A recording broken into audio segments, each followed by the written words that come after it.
नमस्कार श्रोते हो. दीपक रेगे कथाकथन चॅनलवर तुम्हा सगळ्यांचं मनापासून स्वागत. श्रोते हो, आज तुम्ही ऐकणार आहात डॉक्टर अनघा केसकर यांच्या गुंता या कथासंग्रहातली कथा खाण आणि माती. खोलीच्या दारातून आत शिरण्याआधी प्रतापनं आत पाहिलं. पुढ्यात पुस्तक ठेवून समोरच्या खिडकीतून परसातल्या डेरेदार आंब्याकडे आणि त्या पलीकडे पसरलेल्या हिरव्या रंगांच्या विविध छटांकडे बापू काका पाहत होते. बाबा, मला तुमच्याशी थोडं बोलायचं आहे. खोलीत शिरून प्रतापनं खालमानेनं प्रस्ताव ठेवला. ये ना, ये बैस. प्रतापवर आपली नजर स्थिर ठेवत बापू काका म्हणाले, थोडं बोलायचं होतं. पुन्हा तेच वाक्य म्हणत प्रताप खुर्चीवर बसला. टेबलावरच्या घरगुती बनावटीच्या पेनस्टँडमधनं कागदाच्या कापून ठेवलेल्या पट्ट्यांमधली एक घेऊन पुस्तकातल्या पानामध्ये खुणेला ठेवत बापू काकांनी पुस्तक मिटलं. बोल, काय म्हणतोयस? अपेक्षेनं बघणारी त्यांची नजर प्रतापकडे वळली आणि आपसुकच प्रतापची नजर खाली बापू काकांच्या नजरेशी लपंडाव खेळत टेबलावरच्या पुस्तकाच्या मुखपृष्ठावर स्थिरावली. ग्रामविकास, संकल्पना आणि वास्तव, हिरव्या रंगानं शीर्षक लिहिलेलं होतं. प्रतापच्या नजरेनं ते नाव टिपलं आणि त्याच्या घशात आवंढा दाटून आला. तुम्ही माझ्यावर नाराज आहात? मी आल्यापासून बघतोय. छे, रागवायचं कशाला रे? मला एकट्यालाच असं वाटतंय असं नाही, सगळ्यांनाच वाटतंय. पाटील काका, कृष्णा मावशी आणि श्रीकांत सगळ्यांच्याच लक्षात आलंय. काय ते, मी रागवलोय असं? नाही, तसं नाही. तुम्ही गप्प आहात आताशा. माणूस कामात असतं, विचारात असतं, आपल्याच आठवणीत हरवतं कधी कधी. उगीचच काहीतरी अर्थ काढता तुम्ही. नुसतं गप्प राहण्याविषयी नाही म्हणत होता मी. इथून पिंपळवाडीला जायचा बेत का केलात? आज ना उद्या मी ते करणारच होतो. तुला काय वाटलं तुझ्या निर्णयामुळे मी निघालोय? वेडा आहेस. बाबा, आता तुम्ही थकत चाललाय. मला वाटलं होतं इथे तरी तुमचं मन रमलंय. आता सगळा पसारा नव्या ठिकाणी मांडायला आई सुद्धा नाहीये. किती दिवस असे हिंडणार आहात? माझं जायचं ठरलं आणि तुम्ही सुद्धा इथली निर्वानिरव सुरू केली. बाबा, मला तुमच्यासारखं आईसारखं नाही होता येत ना. समजून घ्या ना जरा. तसं नाहीये रे. आमच्या पावलावर पाऊल ठेवून तू चालत नाहीस याचा मला राग नाहीये. तुला तुझी मतं आहेत, बुद्धी आहे, हे मला कळतंय की. तुझ्या जाण्याशी माझ्या निर्णयाचा संबंधच नाहीये. तुझं ठरायच्या आधीच माझ्या हालचाली सुरू झाल्या होत्या. तू तुझ्या गडबडीत होतास, त्यामुळे तुझ्या लक्षात नाही आलं. पिंपळवाडीचे सरपंच, तरुण कार्यकर्ते गेल्या वर्षापासून माझ्याकडे येत आहेत. नाना ठकारांना इथले व्यवहार माहिती आहेत. 6 महिने त्यांना आणखीन तयार करण्यात घालवले मी. पण बाबा हो, इथून जायलाच हवं का? तुम्ही इथे ठीक आहात ना? घडी बसलेली आहे. मी जर अटलांटाला जायचा बेत केला नसता तर तुम्ही इतक्या तडकाफडकी असा निर्णय घेतला असतात? हे बघ, पहिली गोष्ट म्हणजे हा निर्णय तडकाफडकी घेतलेला नाहीये. हात लांब करून जरा पुढे झुकत कपाटावरच्या फाईलींमधली तपकिरी रंगाची फाईल घेऊन बापू काकांनी उघडली. हवा तो कागद सापडल्यावर ती उघडी फाईल तशीच प्रताप समोर ठेवली. तारीख बघ ही, सप्टेंबर 1997. पिंपळवाडीच्या शेलारांना कळवलंय की 6 महिन्यांचा अवधी द्या, इथली कामं मार्गी लावून येतो. कागदाच्या उजव्या कोपऱ्यातल्या तारखेवर बोट ठेवून ते म्हणाले, तुम्ही काहीही म्हणालात ना तरी माझ्या मनाचा सल जात नाहीये. एक वेळ तुम्ही मनातला धडाधडा बोलला असतात, मला रागवला असतात, माझ्याशी भांडला असतात तरी बरं वाटेल. निदान माझी बाजू मांडायची संधी मला मिळेल. पण त्यामुळे काय होईल? जे तुझ्या बोलण्यातून, वागण्यातून मला आधीच ठाऊक आहे तेच पुन्हा तू ऐकवशील. तिथे कामाला स्कोप आहे, इथे नाहीये. तिथे माणसाच्या कामाची कदर आहे, इथे कोणाला कदर तर नाहीच, पण काम करणंच अवघड आहे. इथला राज्यकारभार, राजकारण, लाचलुचपत, इथले लोक, त्यांच्या वेडगळ समजुती हेच सांगणार ना तू. मी म्हणतोय त्यात काही खोटं आहे का? अक्षरन अक्षर खरं आहे. तुम्ही स्वतः सुद्धा ते अनुभवलंय. इतर कोणाहीपेक्षा तुम्ही त्याची जवळून प्रचिती घेतली आहे. हो ना. मग मलाच पुन्हा ते ऐकवायचा अट्टहास का? मी तुला जाऊ नकोस असं म्हटलंय का? मला जे काही तुला सांगायचं होतं, शिकवायचं होतं, ते सगळ्यांच्या बरोबर तुला सुद्धा आत्तापर्यंत सांगत आलोय. वेगळं तरी मी काय सांगणार? तू जाणतायस. आमचं आयुष्य, इतरांचं आयुष्य दोन्ही जवळून पाहिलंयस. तुझे विचार माझ्यापेक्षा वेगळे असू शकतात. अरे बरोबर चूक कोणीच नसतं, असतात ती फक्त मतांतरं. तुम्ही रागावलेलो नाहीये असं तोंडानं म्हणता, पण अलीकडे पहिल्यासारखं काही सांगत नाही. जरा जास्तच अलिप्त, विरक्त वाटता. मग काय करू? रागावणं, संतापणं नको असेल तर निर्लेप नको का व्हायला?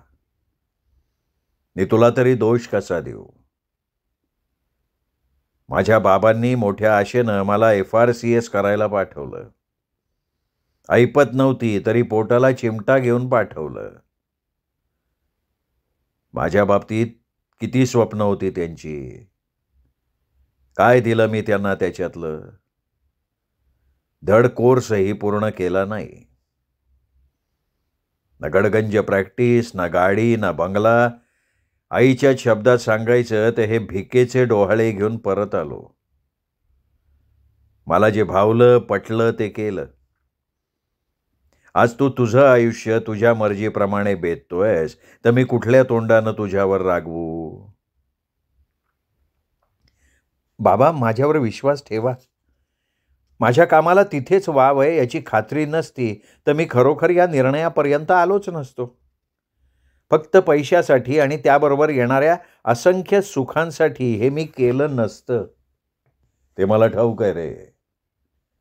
आणि तसा विचार केला तर एखाद्यानं तेवढ्या एकाच कारणासाठी जरी जायचं ठरवलं तर ते त्याचं जीवनविषयक तत्वज्ञान असेल, त्याच्या स्वभाव धर्माला मानवेलचं.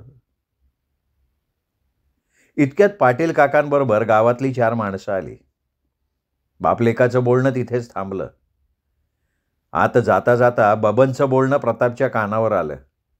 बापू काका, तुम्ही नाकान जाऊ. आम्ही लय त्रास दिला होतो मसनी. आमचं डोकंच वाकडं होतं. तुम्ही किती बी सांगितलं तरी पटत नव्हतं. बापू काका, आता समजा गाव तुमच्या मागं आहे. आता जायची भाषा कशा पायी करताय? बापू काकांनी दिलेलं उत्तर न ऐकताच प्रतापला समजलं. बाभुळगाव सोडून चांदगावला जाताना आणि चांदगावहून उदगावला जाताना तिथल्या गावकऱ्यांशी झालेली प्रश्नोत्तरं प्रतापला आजही ऐकू येत होती. तुमच्यावर रागवून मी नाही चाललो रे बाबांनो. आता स्वतःच्या विकासासाठी काय करायला हवं, कसं करायला हवं हे तुम्हाला कळलंय. आपापसातली भांडणं विसरून काहीतरी चांगलं घडवायसाठी गावातले तरुण, बाया बहिणी एकत्र आलेत. अण्णा, तात्या, भाऊ, पिऱ्या यांच्यासारखे म्होरके तुम्हाला मिळालेत. बाबांनो, माझं इथलं अन्नोदक संपलंय. इथे माझी आता गरज नाही. 8-10 वर्षांपूर्वी जसे तुम्ही चाच पडत होतात तशा चाच पडणाऱ्यांना माझी जास्त गरज आहे. वगैरे वगैरे. गावकऱ्यांशी थोडा वेळ बोलून त्यांच्या प्रेमळ आग्रहाला बळी न पडता बापू काका जेवायला घरात आले. त्यावेळी कपाटातले कागद, वह्या, पुस्तकं बाहेर काढून त्याच्या पसाऱ्यात कागदांची वर्गवारी करण्यात प्रताप गाडलेला होता. बापू काकांची चाहूल लागली तेव्हा त्यांनी वर बघितलं. बापू काका आणि सुशीलाबाईंचा फोटो त्याच्या हातात होता, उदगावच्या घरातला. तो फोटो पाहताना त्याचे डोळे पाण्यानं डबडबले होते. प्रताप, अरे आता कसला पसारा काढून बसलायस? त्याच्या डोळ्यात तरळणारं पाणी, हातातला फोटो आणि कागदपत्रांकडे बघत बापू काकांनी विचारलं. माझी पुस्तकं, शाळेच्या वह्या, बक्षीस मिळालेली पुस्तकं, काय काय आईने जमवून ठेवलंय. आता काय करायचंय ते ठेवून? तुमच्या विंचवाच्या बिराडात ते कुठे बाळगता तुम्ही आता? तुला काय काढून टाकायचंय ते काढून टाक, पण आधी जेवण करूया. जेवत जेवत बोलूयात आपण. जेवता जेवता प्रताप म्हणाला, बाबा, मला तुमच्या कामाविषयी आदर आहे, पण तुमच्या हटवादी स्वभावामुळे आईची मात्र जन्मभर वणवण झाली, हे मी नाही विसरू शकत. समाजसेवा एक वेळ ठीक आहे, पण निदान एका जागी स्थिर राहिला असतात तर निदान कामाचं कौतुक झालं असतं, यशाचं माप पदरात पडलं असतं, मानमरातब मिळाले असते. पण नाही, तुम्ही चल म्हणायचं आणि आईने चंबो गबाळा उचलायचा आणि नवीन मांड मांडायचा, नवीन माणसं जोडायची. जन्मभर मुकाट्याने तिने तुम्हाला कशी साथ दिली तिचं तिलाच ठाऊक. मला नाही तिच्यासारखं होता यायचं. तिच्यासारखं तू व्हावंस असा तिचा आग्रही नव्हता. पण तू चुकतोयस बरं का बाळा. काय चुकतोय? सर्वसामान्य माणसासारखं आयुष्य जगायचं म्हणतोय हे? तुमच्या दोघांसारखं समाजासाठी आयुष्य नाही वेचता येणार मला, पण मी एकदा तिकडे गेलो ना की पैशाचा ओघ वळवीन तुमच्या कामाकडे. प्रत्येक गोष्टीसाठी पैशाची गरज असते हे विसरू नका. अरे कुठलं बोलणं कुठं नेतोयस? मी तुला चुकतोयस म्हणालो ते त्या अर्थाने नव्हे. माझ्या भटक्या भणंग आयुष्याला तुझ्या आईने कशी साथ दिली असं म्हणतोयस ना तू, त्याबद्दल मी बोलत होतो. मग त्यात तरी काय चूक आहे? तिला काही आशा आकांक्षा नसतील? आपलं छोटंसं घर असावं, आपल्या डॉक्टर नवऱ्यानं सुखसमृद्धीचं आयुष्य आपल्याला द्यावं असं तिला नसेल का वाटलं? आपला एकुलता एक मुलगा केवळ गावात शिक्षणाची सोय नाही म्हणून शाळेच्या वयातच दूर ठेवताना तिला काय वाटलं असेल हो? असतील ना कदाचित तिचीही ती स्वप्न कधीतरी असतील. पण तसं तिने मला कधी चुकून सुद्धा दर्शवलं नाही. मी लग्नापूर्वीच तिला माझ्या आयुष्याविषयीच्या ध्येयाची कल्पना दिलेली होती. तिने मला बिनतक्रार उत्तम साथ दिली, पण माझ्या या भटक्या भणंग आयुष्याला तिची इच्छा कारणीभूत आहे बरं. तुझे मान परातब, यशाचं माप असं आत्ता म्हणालस ना, त्याचा लोभ मला पडला होता, तिला नाही. एका जागी न राहण्याचा हट्ट तिचा होता. ती गेल्यावरही मी असंच भटकंतीचं आयुष्य जगेन असं वचन घेतलंय तिने माझ्याकडून. तिचा हट्ट? तिला वचन दिलंय? काहीतरी काय सांगताय बाबा? अरे खरं तेच सांगतोय मी. मी असं काहीतरी खोटं नाटं सांगेन का? समजा तसं असलं तरी किती वयापर्यंत विंचवाचं बिराड घेऊन फिरणार आहात? आता थकलाय तुम्ही. या कामात आहे तोवर असंच चालणार. हातपाय थकले की तू जिथे असशील तिथे तुझ्याकडे येईनच ना. हा, तुला भाजी घालू का थोडी? न जेवता तसाच हात वाळवत बसलायस. नाही नाही, जेवतोय ना मी. मी चमचाभर घेतो, उरलेली तुम्ही संपवा. हातानं भाजी काढून घेत बापू काकांनी विचारलं. सुशीलामुळे मी हे भटकंतीचं आयुष्य स्वीकारलं हे तुला खरं वाटलं नाही ना? अहो कसं वाटेल बाबा?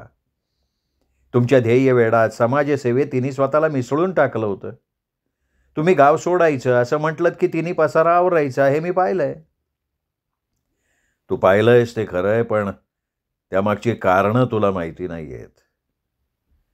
तुझी आई काय प्रकारची बाई होती तुला कल्पना नाही. जांभूळ गावची गोष्ट. तू तेव्हा अगदी लहान होतास.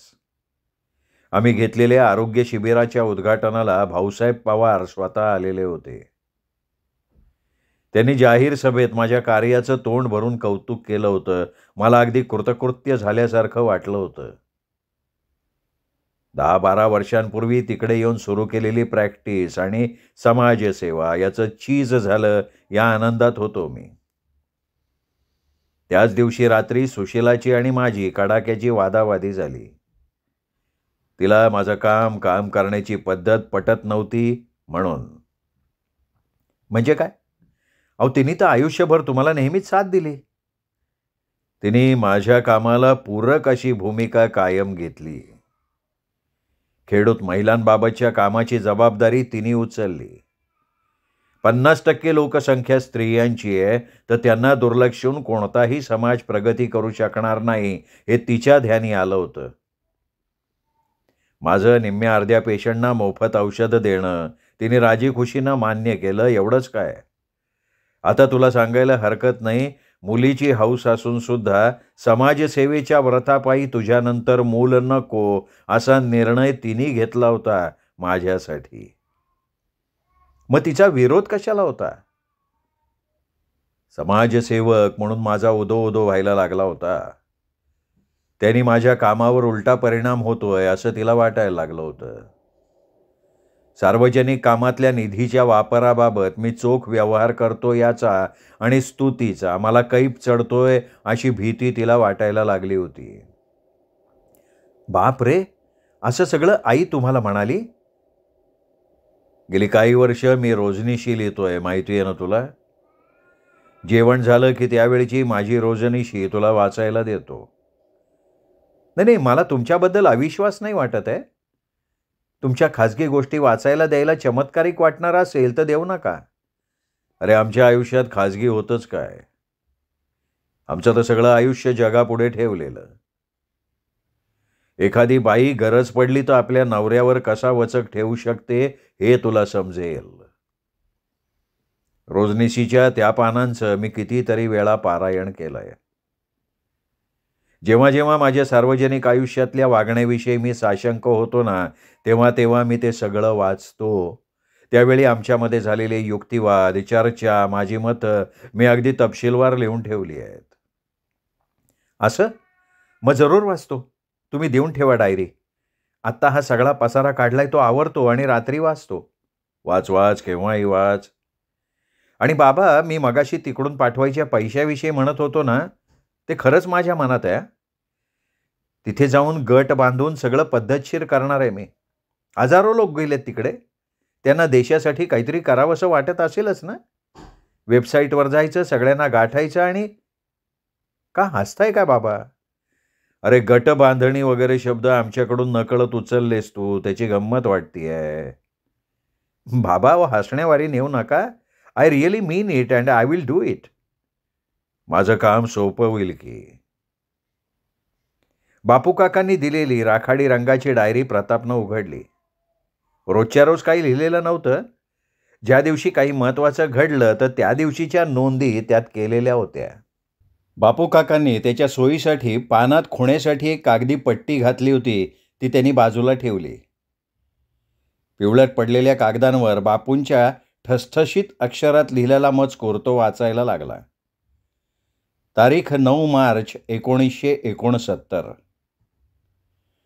भाऊसाहेबांनी आज त्यांच्या भाषणात माझ्या कामाचं खूप कौतुक केलं. सरपंच आणि कार्यकर्तेही तोंड भरून बोलले. शेजारच्या केळगावच्या भांबरेवाडीच्या तरुणांनीही गळ्यात हार घातले. समाज शिरोमणी या पुरस्कारासाठी माझं नाव सुचवणार असल्याचं सुतोवाच केलं.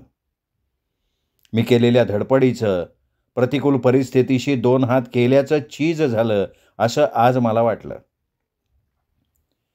10 वर्षांपूर्वी आईबाबांशी भांडून, वाद घालून, त्यांना नाराज करून एका ट्रंकेनिशी मी जांभूळगावला आलो, तो दिवस आत्ताही आठवतोय. इनामदारांच्या वाड्यात एका खोलीत डेरा टाकला. नवा डागदर गावात आला, आपल्यामध्ये राहणार म्हणतोय, तरी लोक बिचकत होते. मला आपला म्हणायला तयार नव्हते. साध्या सर्दी तापासाठी औषधं घ्यायची त्यांना कधी गरजच भासली नव्हती. इनामदारांनी, त्यांच्या घरच्यांनी माझ्याशी दोस्ती केली. मला घरच्यासारखं वागवलं. नाना इनामदारांशी माझ्या किती किती वेळ गप्पा चालत. मी आपल्या हातानं जेवण तयार करतो हे त्यांना मान्य नसे. कित्येकदा त्यांच्याकडेच मला ते आग्रहानं जेवायला थांबवून घ्यायचे. माझ्याबद्दल त्यांना प्रेम होतं, आदर होता. पण बाबांशी भांडून आणि विलायतेहून अर्धवट शिक्षण सोडून मी आलो, या 2 गोष्टी त्यांना पटलेल्या नव्हत्या. खेड्यात राहून फक्त डॉक्टरी करायची एवढा माझा माफक दृष्टिकोन नाही हे कळल्यावर त्यांचा माझ्यातला रस वाढत गेला. त्यांच्या शेतात काही प्रयोग मी आमच्या राजाभाऊंच्या मदतीनं करायला लागलो. लिहाय वाचायला शिकलेल्या 4 डोक्यांसाठी वाचनालय सुरू केलं. त्यांच्या विलासबरोबर गावातल्या आणखी 2-3 शेतकी शिक्षण घ्यायला सुचवलं. त्यासाठी मीही माझ्या परीनं आर्थिक भार उचलला. हे सगळं जरी चाललं होतं तरी अजूनही गावकरी दुरूनच बघत होते. गावात कॉलऱ्याची साथ आली त्यावेळी माझ्याकडे धाव घेण्याखेरीज इलाजच राहिला नाही. गावात साधं PHC सुद्धा नव्हतं. त्या 1-1.5 महिन्यात गावकरी आणि मी खरे जवळ आलो. त्यांना माझा भरवसा वाटायला लागला. गावकऱ्यांच्या सामूहिक जमिनीवर गावकऱ्यांच्या वर्गणीतून, 2-3 देणगीतून मग दवाखान्याची जुजबी छोटी इमारत झाली. पुढे त्यातच 2-3 खोल्या वाढवून कामचलाऊ हॉस्पिटल झालं. पिण्याचं पाणी कसं वापरायचं, काय केव्हा खायचं, वैयक्तिक स्वच्छता कशी ठेवायची, अशा छोट्या छोट्या गोष्टी लोकांपर्यंत पोचवायला आम्ही तरुणांचं टोळकं तयार केलं. साबळे गुरुजींनी ढाकण्यांच्या प्रकाशला हाताशी घेऊन पोस्टर्स बनवली, जागोजागी लावली. गावातल्या सुईणकाम करणाऱ्या भागाबाईंना आणि शेवंताला थोडं शास्त्रोक्त शिक्षण मी दिलं आणि आम्ही त्यांना एक किट तयार करून दिली. हळूहळू अशा सगळ्या गोष्टी व्हायला लागल्या. गावात काहीतरी परिवर्तन घडत होतं. आमची गंमत बघणारी, आम्हाला विरोध करणारी मंडळी गप्प व्हायला लागली. सुशीला लग्न होऊन आली आणि आमच्या कामाला आणखीन जोर आला. गावातल्या महिलांना जमवून साध्या साध्या गोष्टी ती त्यांना शिकवायला लागली. चळवळ आता बाळसं धरायला लागली. प्रांत साहेबांचं आमच्या कामाकडे दुरून लक्ष होतंच. ते आम्हाला सरकारी योजनांची माहिती कळवायला लागले. गावात पाण्याच्या विहिरी झाल्या, पाझर तलाव झाला, मृतसंधारणाची कामं, पडीक जमिनीवर वृक्षारोपण, सार्वजनिक बंदिस्त कुरण, सगळं हळूहळू व्हायला लागलं. गाव गोठा झाला. पुढे दूध संकलन केंद्र आलं. एक पैचा कुठे अपहार होणार नाही याची खबरदारी मी घेतली. त्यामुळे आंतरराष्ट्रीय संस्थांकडनं पैसा मिळाला. लोकांचा विश्वास दृढ होत गेला. आजूबाजूच्या खेड्यातनं ते नवीन वारे व्हायला लागले, पण तिथे समर्थ नेतृत्व नव्हतं. लोक चाचपडत होते, अनुकरण करायला बघत होते. मग गावोगावचे लोक माझ्याकडे सल्ला मागायला यायला लागले. माझं नाव होत गेलं. गावात वीज आली, गोबर गॅस आले, इस्पितळ, रस्ते, मंदिराचं सभागृह, सहकारी दूध संघ, फळं भाज्या यांची प्रायोगिक लागवड, त्यांच्या वाहतुकीसाठी गाड्यांची व्यवस्था, सगळं होत गेलं. दुकानदारी वाढली. म्हणूनच आज हा सोहळा पाहायला मिळाला.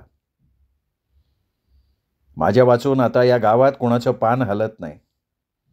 कोणतंही काम असू द्या, बापू काकांना विचारल्या बिगर होणार नाही असं गावकरी म्हणतात तेव्हा अंगावर मुठभर मास चढतं. माझ्या देशासाठी, समाजासाठी सर्वस्वाचा त्याग करून मी जी उडी घेतली त्याचं पुरतं माप समाजानं माझ्या पदरात घातलं. आई बाबाही आता पूर्वीचा विरोध विसरलेत. माझा फोटो वर्तमानपत्रात आला किंवा रेडिओवर मुलाखत झाली की त्यांच्याही अंगावर मुठभर मास चढतं. त्यांची गाडी घोड्याची हौस मी नाही भागवली, पण टुमदार घर राहायला, प्रतिष्ठित लोकांची उडबस, गावकऱ्यांचे दुवे हे बघून मात्र त्यांना खूप बरं वाटतं. 10 मार्च 1969 कालचा दिवसच सुशिलानं माझ्याशी भांडायला निवडला. मला मनापासून वाईट वाटलं. एखाद दुसरी बाई तिच्या जागी असती तर नवऱ्याच्या कौतुकानं मोहरून गेली असती, पण हिचं काहीतरी वेगळंच. ते फोटो, समारंभ, मंत्र्यांच्या भेटी काहीच तिला आवडत नाही. असं का? ती का रागवली माझ्यावर? तिला माझा हेवा वाटतोय? ती माझ्या खांद्याला खांदा लावून या कामात आहे हे खरं आहे, तरीही माझंच जास्त कौतुक होतंय याचं तिला वैषम्य वाटतंय का? काल जेवताना पंक्तीत सगळे अभिनंदनाचा वर्षाव करत होते, पण ही नेहमीसारखी उत्साही वाटली नाही. तेव्हा वाटलं होतं की तिला इतक्या पाहुण्यांचं टेन्शन आलं असेल. पण रात्री खोलीत आल्यावरही गप्प म्हटल्यावर विचारल्या वाचून राहावे ना. का गं, आज बरं नाहीये का तुला? कोण म्हणालं? मला काय धाड भरलीये? मग कोणी काही बोललंय का तुला? नाही बा. मी समाजभूषण बापूकाका देशपांडेंची बायको. मला कशाला कोण काय म्हणेल? तुमचं सगळेजण इतकं कौतुक करतायत. तुमच्या वाचून इथे झाडाचं पानही हलणार नाही. सुशीलाच्या या बोलण्यात मला उपरोधाची छटा दिसली, मग मीही रागावलो. ते खरंच आहे आणि तुला त्याचं वाईट वाटतंय का? त्याचंच वाईट वाटतंय मला, पण तुम्हाला ज्या अर्थानं वाटतंय ना, त्या अर्थाने नाही. आक्रमकपणे ती म्हणाली तेव्हा मी सटपटलो. तुला वाईट वाटतंय? माझा हेवा वाटतोय असं समजू का मी? नाही, हेवा नक्कीच नाही. पण थोडी कीव वाटतीये, थोडी भीती वाटतीये. कीव? माझी? आणि भीती कशाबद्दल? आता माझा आवाज चांगला चढला होता. असा बेरंग केला आणि तोही आपल्याच माणसानं, तर माणूस दुसरं कसं वागणार? आवाज चढवणार असाल तर मी सांगणार नाही. अरे च्या! मी तिच्याकडे रागवून पाहायला लागलो तर ती नजरेला नजर खिळवून गप्प. नाही चढवत मी आवाज. मग झालं? आता बोल. हे तुमचं पक्कं आश्वासन? शांतपणे ऐकून घेणार आहात माझं? 5 मिनिटं मी गप्प बसलो, पण ही पुढे बोलेना. ऐकतोय मी, ऐकतोय. काय म्हणायचंय तुला? हे समारंभ, हे कौतुक सोहळे तुमचे पंख कापून टाकतील. त्यांचा मोह वाईट. स्तुतीची काय गंमत असते, की ती कानावर पडेपर्यंत शहाण्या माणसाला आपल्या क्षमतेची नुसती व्यवस्थित जाणीव असते. पण एकदा ती ऐकली, वारंवार ऐकायला मिळाली, की उगीचच आपण आहोत त्यापेक्षा महान वाटायला लागतो. सगळेच आजूबाजूला कौतुक करायला लागले, की आपण खरोखरच अतिमहान आहोत असा विश्वास बसायला लागतो. शांतपणे ती म्हणाली, तुला काय म्हणायचंय? आज सर्वांनी जे काही भाषणात सांगितलं ते खोटं होतं का? का त्यामुळे लगेच गर्वानं माझी छाती फुगून गेली असं दिसतंय तुला? नाही, अजून नाही तसं झालेलं. पण हे असंच चाललं तर काही दिवसांनी तसं होऊ शकेल. तपस्वी लोकांना सिद्धी मिळाली, की त्यांचं तपश्चर्येतलं लक्ष विचलित होतं म्हणतात. तसं या समारंभाचं असतं आणि म्हणून भीती वाटते. नशीब भाषणातलं सगळं खरं आहे हे तू कबूल करतीयस. मग ते अतिमहान वाटणं वगैरे काय बडबडलीस? भाषणातलं बरंचसं खरं होतं. पण अगदी सगळं खरं होतं का? तुम्हीच आठवून बघा. दूध संघाची योजना सखारामाची होती. गाय गोठ्यापासनं दूध संकलनांपर्यंत जायची त्याची योजना तुम्हाला अव्यवहार्य वाटत होती.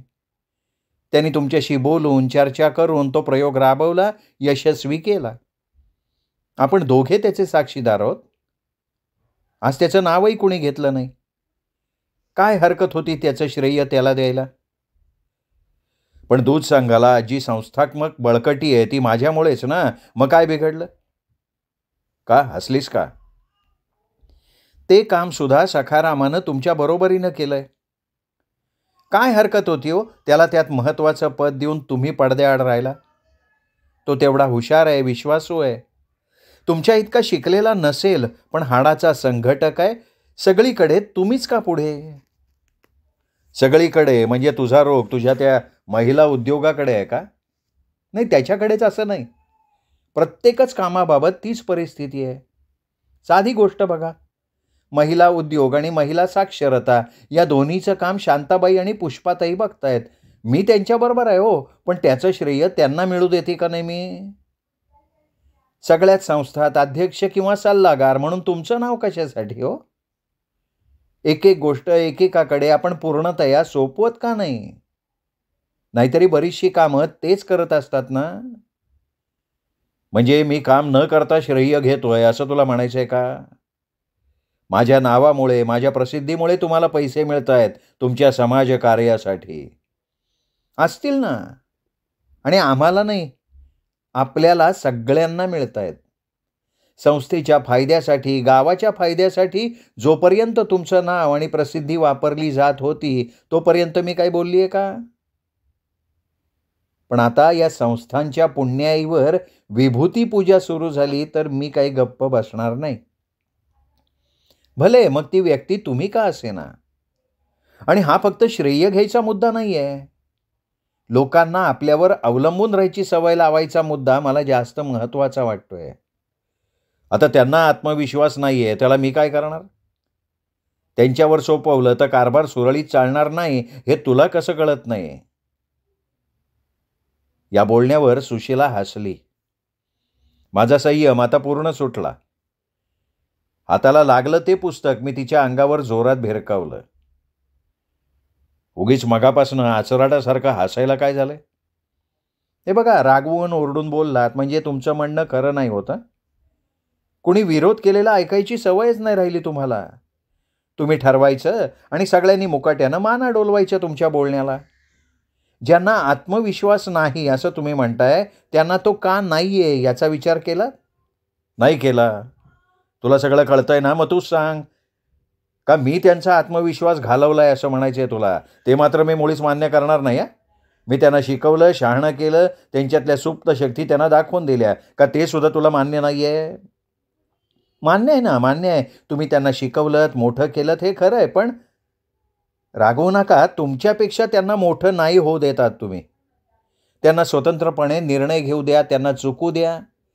बरोबर निर्णयासाठी पाठीवर शाबासकीची थाप द्या. चुकले तर त्या चुका सुधारायचा मार्ग दाखवा. चुकीतूनच ते शिकतील. हा सार्वजनिक पैसा आहे. त्या चुकीची किंमत केवढी होईल? शिवाय कामाची पिछेहाट होईल त्याचं काय? पण त्या पिछेहाटीतच पुढच्या आगेकूचीची बीजं असतील. तुमच्या आधारा वाचून त्यांना वाढायला शिकवल्यासारखं होईल ना ते. माझ्या वाचून? काय? धक्का बसला? म्हणजे तुमच्या वाचून कोणी वाढूच नये? मग मारुतीच्या बाबतीत काय म्हणाल? त्याला आत्मविश्वास नाहीये?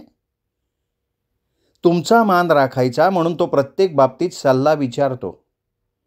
तो तुमच्या वाचून नाही का शाळेचं काम बघू शकणार? माध्यमिक शाळेच्या प्रस्तावाचे सगळे तपशील त्यांनी नाही ठरवले? सरकार दरबारी खेटे घातले, कागद पुढे सरकते ठेवले. तुम्हाला न सांगता त्यांनी काही केलेलं तुम्हाला आवडत नाही म्हणून तो विचारतो. मी मारुतीला पुढे येऊ देत नाही, दाबतोय असं तुला खरंच वाटतंय? तुला काय माझे दोषच काढायचे आहेत का? नाही नाही, तसं नाही आहे. तुमच्या सगळ्या गुणांची, कर्तृत्वाची मला पूर्ण कल्पना आहे. माझ्या इतकी ती दुसऱ्या कोणालाच नाही आहे. आज जे बोललं गेलं ना, त्यापेक्षा तुमच्याकडे खूप जास्त आहे. कुणी तुमच्यावर शेंदूर फासून तुम्हाला देव बनवून निष्प्रभ केलेलं मला नाही आवडणार. तसंच सत्तेसाठी तुमचं प्यादं बनवलेलंही मला नाही चालणार. म्हणून या समारंभांना विरोध. माझ्या जवळ येऊन बसत माझा हात हातात घेऊन ती पुढे म्हणाली, आणि संस्थेपेक्षा किंवा आपल्या जीवनविषयक तत्त्वज्ञानापेक्षा व्यक्तीने मोठं मानू नये स्वतःला, हे तरी तुम्हाला मान्य असेल? इथेच अडकून पडू नका. यापेक्षा खूप मोठं काम करायचं आहे तुम्हाला. हे बोलताना तिच्या दोन्हीही डोळ्यात माझ्याविषयी नेहमी दिसणारं प्रेम होतं. समजावताना आपसूक डोकावणारं आर्जव होतं. त्या दिवशी हा विषय सुशीलानं तिथे थांबवला. नंतर तिच्या कामाविषयी ती बोलत राहिली. मी पुन्हा विषय काढायला लागलो तेव्हा म्हणाली, तुम्ही या सगळ्याचा 4 दिवस विचार करा. आपण या विषयावर 15 तारखेला बोलू. तोपर्यंत आपला आपण विचार करायचा फक्त. 11 मार्च 1969. सुशीला जे बोलली त्यामुळे मला पहिल्यांदा खूप राग आला तिचा. तिला माझ्याबद्दल असं वाटावं याचं वाईटही वाटलं. सगळेजण माझा गौरव करत असताना सुशीलानं मात्र मला ओळखू नये याचं वैषम्य वाटलं. पण ती मला ओळखतच नाही असं म्हणणंही चूक आहे. ती नुसती माझी पत्नी नाही तर सर्वार्थानं सहधर्मचारिणी आहे. तिला जर हे असं सगळं इतक्या प्रकर्षानं जाणवत असेल तर खांदे उडवून त्याच्याकडे दुर्लक्ष करता येणार नाही. ती काही इतर बायकांसारखी आंधळं प्रेम करणारी, घराच्या 4 भिंतीत राहिलेली अननुभवी स्त्री नाहीये. सुशीलाच्या बोलण्यात काही ठोस आक्षेप होते. अगदी ॲनालिटिकली पाहिलं तर ते आक्षेप असे होते की माझा बराचसा वेळ गौरव समारंभ, मानसन्मान यात जातो. त्यामुळे मी आत्ममग्न व्हायला लागलो असून आत्मपरीक्षण न करता स्तुतीच्या सगळ्या शब्दांवर विश्वास टाकत आहे. मी संस्थेत इतरांना वाढू देत नाही. खरी कामं करणाऱ्या लायक माणसांना न्याय श्रेय न देता मी ते माझ्याकडे सगळं श्रेय घेतो. धडाडीच्या कार्यकर्त्यांनाही माझ्यावर अवलंबावायची मी सवय लावतोय. प्रत्येक आक्षेपावर मी विचार केला. इतर सगळ्यांना आपण फसवू शकतो, पण स्वतःच्या मनापाशी चूक बरोबरचे सगळे हिशोब कबूल करायलाच लागतात. सुशीलाच्या प्रत्येक आरोपात, आक्षेपात तथ्य हे मला कबूल करायला हवं. काम करता करता मी कुठवर आलो हे जसं मला कळलं नाही, तसंच अनिष्ट काय करत गेलो हेही मला समजेनासं झालं होतं. या सर्व आक्षेपांचा गोळाबेरीज अर्थ असा की बापू देशपांड्यानं देशसेवा केली अगदी झटून, सचोटीनं. आपण करतो ते सर्व बरोबर असतं असा त्याचा गंड. स्वतःचं साम्राज्य निर्माण केलं. सत्तेचं नवं रूप त्यातून त्याच्या हाती आलं. तिच्या मोहात तो गुरफटला. कामापेक्षा, संस्थेपेक्षा स्वतःचं महत्त्व वाढू दिलं, ते वाढवायला हातभार लावला. हे अक्षम्य आहे. यातून स्वतःची आणि माझ्या संस्थांची मला सुटका करायला हवी. हे पहा, मनातल्या मनात स्वतःशी बोलताना सुद्धा मी संस्थांना माझ्या संस्था असं म्हणतोय. हे मी पण, माझं पण कमी करायला हवंय. 13 मार्च 1969. त्या दिवशी बोलल्याप्रमाणे सुशीला माझ्याशी नाही म्हणजे नाही बोलत त्या विषयावर. जणू आमच्या दोघात ही वादावादी झालीच नव्हती अशा रीतीनं ती वागतीये. आमचे दोघांचे व्यवहार नेहमीप्रमाणे चाललेत. तिच्या न बोलण्यामुळे मला अंतर्मुख होऊन स्वतःच्या कृती आणि विचार पारखावेच लागतायत. ती काय म्हणत होती ते मग थोडं थोडं कळायला लागलं. काल मारुतीनं शाळेच्या स्थापनेत आर्थिक पाठबळाचं आवाहन करणारं पत्र तयार करून दाखवलं. 1-2 ऱ्हस्व दीर्घाच्या चुका सोडल्या तर काहीही बदल करायला नको इतकं ते छान होतं. एरवी मी 1-2 वाक्य बदलली असती, 1-2 जास्तीची घातली असती. मारुतीला कमीपणा द्यायला मी हे केलं असतं असं नाही, पण कुठल्याही गोष्टीत शेवटचा हात माझा फिरला पाहिजे, त्यात मी सुधारणा केलीच पाहिजे असा एक ग्रह मी माझ्याही नकळत करून घेतलाय. आज मी मसुदा अजिबात बदलला नाही म्हटल्यावर नकळत मारुतीचा चेहरा फुलला. आम्ही दोघांनी संभाव्य देणगीदारांची जी यादी बनवली होती ती त्यांनी काढली. तोलानी उद्योगाच्या तोलानींना मी भेटावा असं त्यांनी सुचवलं. मी होकार देता देता थांबलो. म्हणालो, अरे तू स्वतः जा ना त्यांच्याकडे. या कामाबाबतची प्रगती तुला जेवढी ठाऊक आहे तेवढी ती मला नाही आहे. मारुती न घाबरता न कचरता तयार झाला. म्हणजे सुशीलाचं निरीक्षण बरोबर होतं. मला मोठेपणा देण्यासाठी तो स्वतःकडे दुय्यम भूमिका घेत होता. तर दूध संघाच्या गोठ्यातून जाऊन देखरेख करायला मला 1 आठवडा जमणार नाही असं सांगून सखारामावर एकट्यावर ते काम सोपवलं तेव्हा तो गडबडला जरा. मग त्याला सुचवलं की राजारामाला कशा कशाची चौकशी करायची, नोंदी ठेवायच्या याची चेकलिस्ट दिली तर तो हे काम करू शकेल. थोडे आडेवेडे घेत तो या व्यवस्थेला तयार झाला. छोट्या छोट्या गोष्टीत आता मला वेगळेपणा जाणवतोय. मध्ये एकच दिवस आहे. परवा रात्री सुशीलाशी बोलायचं आणि पुढच्या हालचाली ठरवायच्या असं मी मनाशी ठरवलेलं आहे. तारीख 14 मार्च 1969. आजच्या घटना नुसत्या मांडून ठेवतो. या परिस्थितीत मला कसं वागता येईल आणि सर्वसामान्यतः मी कसा वागलो असतो हे तिच्याबरोबर बोलता येईल. 1. आज शाळा समितीचे चव्हाण आले.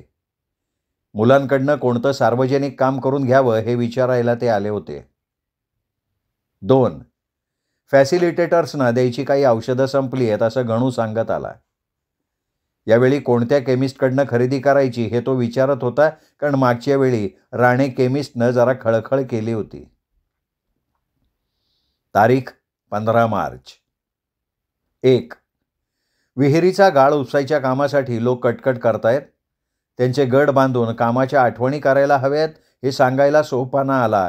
ही कामं त्यांना त्यांच्या मनानं ठरवता येतील. 2. रस्त्याच्या बाजूला लावलेली जी झाडं गुरांनी खाऊन टाकली तिथे पुन्हा झाडं लावायची आणि राखायची जबाबदारी कोणी घ्यावी असा प्रश्न निघाला. रात्रीचे 12 वाजून गेलेत. आज आम्ही दोघं एकमेकांशी या विषयावर बोललो. तिच्या आक्षेपात तथ्य होतं हे मी कबूल केलं. मला वाईट वाटलं ते कबूल करताना, पण तरीही केलं. कामाच्या पद्धतीत सुधारणा करण्यासाठी काय काय करायला हवं हे काही अंशी आम्ही ठरवलं. काही अंशी ठरवण्यासाठी पुढच्या महिन्यात प्रत्येक दिवशीच्या घटना नोंदवून ठेवायच्या, चर्चा करायची असं ठरलं. आज ठरलेल्या गोष्टी अशा: जांभूळगाव सोडून पुढच्या वर्षी एप्रिलमध्ये चांदगाव किंवा भामरेवाडीला जायचं आणि तिथे नव्यानं हेच काम सुरू करायचं. जाण्यापूर्वी इथल्या सगळ्या कामांसाठी सक्षम नेतृत्व तयार करायचं. त्यासाठी आपली कामं इतरांमध्ये वाटायला लागायचं. सध्या काम करत असलेल्यांवर अधिकाधिक कामं सोपवायची, निर्णय घ्यायची जबाबदारी लोकांवर टाकायची.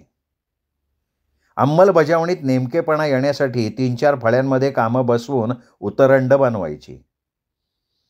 वरच्या फळीतल्या लोकांनी आपल्या खालची फळी बांधत न्यायची. इथून गेल्यावर सुरुवातीला दर महिन्यात एकदा इकडे यायचं, नंतर हळूहळू भेटी कमी करत न्यायच्या. 18 मार्च 1969. सुशीलानी आणि मी आज 3 शपथा घेतल्या. 1. व्यक्तीपेक्षा संस्था आणि संस्थेपेक्षा समाज मोठा आहे हे आम्ही कायम लक्षात ठेवू. 2. इथून पुढे गावाच्या विकासाचा 10 वर्षांचा कालबद्ध कार्यक्रम असेल आणि शेवटच्या 1.5 वर्षात आम्ही गाव सोडून जाण्याची प्रक्रिया सुरू करू. 3. कार्यकर्त्यांची उतरण प्रत्येक कामात कशी निर्माण करायची याचा वस्तुपाठ आम्ही रुजवू आणि आमच्या जाण्याचा मार्ग सुकर ठेवू.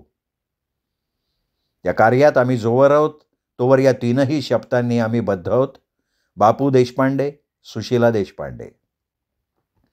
रोजनिशीच्या पुढच्या पानांवर कामांच्या नोंदी, त्याबाबत झालेल्या चर्चा, घेतलेले निर्णय वगैरे बाबी रोजच्या रोज मांडल्या होत्या. प्रताप मानामागनं पानं वाचत गेला. त्यातला सगळाच मजकूर त्याला कळत होता असं नाही, पण त्यातली शिस्त, कळकळ त्याला कळली, त्याच्या हृदयाला भिडली. रात्री उशिरा कधीतरी त्याचा डोळा लागला. स्वप्न आणि जागेपणा यांच्या सरमिसळीत त्याला जांभूळगावचा बापूंचा दवाखाना दिसला. घरासमोरचा पिंपळाचा पार आणि त्यावर बसून पागोटेवाल्यांशी झगडणाऱ्या बापूंच्या चर्चा आठवल्या. चांदगावची प्राथमिक शाळा, उदगावचं महादेवाचं मंदिर हे सगळं आलटून पालटून दिसत होतं त्याला. जाग आली तेव्हा उन्हं अंगावर आली होती. आणिका आटोपून बापू बाहेर पडत होते. अंगावरचं पांघरुण बाजूला करून प्रताप उठला. बापू डायरी वाचली. आईने, मी जाऊन येतोय जरा. लखेच्या मुलीला वांत्या जुलाब होत आहेत असा निरोप आलाय. आज डॉक्टर कदम परगावी गेलेत. दवाखान्यात पेशंट वाट बघत असतील. आल्यानंतर बोलू आपण. दूर जाणाऱ्या बापूंच्या पाठमोऱ्या आकृतीकडे प्रताप पाहत राहिला. बापूंचे खांदे अलीकडे फार उतरलेले वाटतात. चालसुद्धा बरीच धीमी झाली आहे. परवापर्यंत हालचालीत जाणवणारा जोश आता कमी होतोय हे पुन्हा एकदा त्याला प्रकर्षानं जाणवलं. गळ्यात दाटून आलं. 70 उलटली. आता बाबा थकलेत. तो स्वतःशीच पुटपुटला. बापूबाका घरी आले तेव्हा प्रतापनं जेवणाची जय्यत तयारी ठेवली होती. घामेजलेले कपडे बदलून, हातपाय धुवून ते पानावर येईपर्यंत प्रतापनं जेवणही गरम करून घेतलं. बाबा डायरी वाचली. इतर डायऱ्याही वाचायला आवडेल. हायस्कूलपासूनच तुमच्यापासून दूर राहिलो. 4 दिवस इथे आलो तरी तुम्ही आपल्या आपल्या कामात असायचात. आपले आई बाबा, आपलं घर इतरांसारखं नाही हे मला कळत होतं. तुम्ही दोघं माझ्या वाट्याला येत नाही याचा राग यायचा, दुःख व्हायचं. आजी आजोबांनाही ते आवडायचं नाही. तसं ते माझ्यापाशी बोलतही असत. काल तुमच्या कामाचा आवाका थोडा समजला. तुम्ही काल काय म्हणत होता त्याची कल्पना आली. मी म्हटलेलं पटलं ना आता. मी तिला दोष देत नव्हतो. हो, आईने तुम्हाला एका गावाशी बांधून घेण्यापासून वाचवलं हे पटलं. माझ्यावर रागवून तुम्ही जात नाही आहात हेही पटलं. तुमच्या व्रताचा तो एक भाग आहे. वाईट एवढंच वाटतंय की तुमच्या दोघांच्या पोटी येऊन तुम्हाला जवळून पाहूनही माझ्यामध्ये त्यातलं काही आलं नाही. शहरी जीवनाच्या सुखसोयींशिवाय मी राहू शकत नाही, पण मी आहे हा असा आहे, काय करू? एक माणूस दुसऱ्या माणसासारखं नसतं, हेच तर आयुष्याची गंमत आहे ना. तुझं क्षेत्र निराळं, जास्त व्यापक आहे. तुला जे करावंसं वाटतं ते तू अशाच व्रतस्थपणे करशील याची मला खात्री आहे आणि तेवढं मला पुरेसं आहे. बाबा, मी पुढच्या महिन्यात जाईन. पुन्हा कधी येता येईल, किती काळासाठी येईन हे माहिती नाही. माझं फक्त एक ऐकाल? पिंपळगावला जाण्यापूर्वी 1 आठवडा तरी माझ्या मठीवर येऊन राहाल? तुम्ही फक्त माझे बाबा व्हा. मला तुमची सेवा करू द्या. मी तुम्हाला आराम देईन. मला तुमची आई होऊ द्या. माझ्या आनंदासाठी एवढं कराल? अरे वेडा आहेस का? हो, वेडा समजा मला आणि एवढा हट्ट पुरवा बाबा. माझं हे एवढं ऐकलत ना तर माझी खात्री पटेल की माझ्या जाण्यानं तुम्ही नाराज झालेले नाही आहात. तुमचा अपेक्षाभंग झालेला नाहीये. ठीक आहे, पुढच्या आठवड्यात निघूयात आपण. मग तर झालं. बाबा, बाबा, थँक्यू बाबा. Thank you very much for everything बाबा. थँक्यू. श्रोते हो, तुम्ही ऐकत होतात डॉक्टर अनघा केसकर यांच्या लेखणीतनं साकारलेली कथा खाण आणि माती. कथा तुम्हाला नक्की आवडली असेल. व्हिडिओ लाईक करा. कथा कशी वाटली हे सांगण्यासाठी कमेंट करा. कथा आवडली असेल आणि तुमच्याकडनं चॅनल सबस्क्राईब करायचं राहून गेलं असेल तर लगेच चॅनलही सबस्क्राईब करा. आत्ता वरती जो माझा फोटो दिसतोय या फोटोला क्लिक केल्यानंतर चॅनल सबस्क्राईब करता येईल हे लक्षात घ्या. आणि भेटत राहा श्रोते हो दीपक रेगे कथाकथन चॅनलवर अशाच उत्तमोत्तम कथा आणि कादंबरीचे भाग ऐकण्यासाठी. नमस्कार.